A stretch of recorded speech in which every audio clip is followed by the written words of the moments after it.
السلام عليكم أصحاب قالقة halkan maanta waxa si toos uga bilaabmay Somali League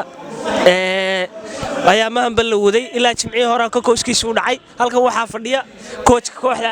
X7 maxaad ka leedahay biliga maanta ciyaarteen horta bil ciyaar fiican aan dheelnay laakiin tadaba ma suginaan in tadaba liga raynaa okay kooxdaadu rag waaweyn bay la ciyaarayaan adigu rag waxa haysatay maalin walba ciyaara oo kunta qaba hatta cunta suusi qada suusi cashwa soo dharji wax ba tiri way okay aad u maadsan coach halkan waxa fadhiya kooxdii laga badiyay maxaad ka leedahay game-ka maanta